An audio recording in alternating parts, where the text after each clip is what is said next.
जलवाहिनी म्हणजे काय? जलवाहिनी ही वनस्पतीच्या खोडात, मुळांमध्ये आणि पानांमध्ये आढळणारी एक महत्त्वाची संवाहन ऊती व्हॅस्क्युलर टिश्यू आहे. मुळांनी शोषलेले पाणी आणि खनिजे वनस्पतीच्या शेंड्यापर्यंत पोहोचवण्याचे काम ही ऊती करते. 2. जलवाहिनीची मुख्य कार्ये. पाण्याचे वहन.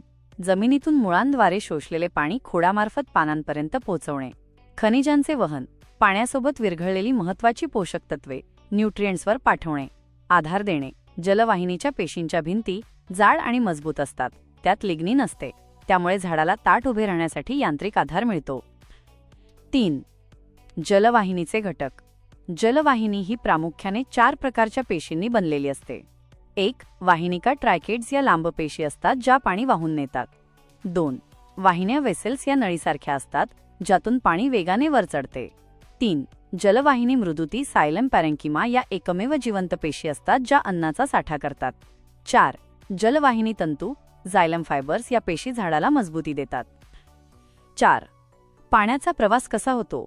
जलवाहिनीमध्ये पाणी नेहमी खालून वरच्या दिशेला युनिडायरेक्शनल वाहते. झाडाच्या पानांमधून बाष्पोत्सर्जन ट्रान्स्पिरेशन होते तेव्हा एक प्रकारचा ओढ किंवा सक्शन तयार होतो, ज्यामुळे पाणी आपोआप वर ओढले जाते. महत्त्वाची टीप: जलवाहिनीमध्ये बहुतांश पेशी या मृत डेड सेल्स असतात, तरीही त्या अतिशय कार्यक्षमतेने काम करतात.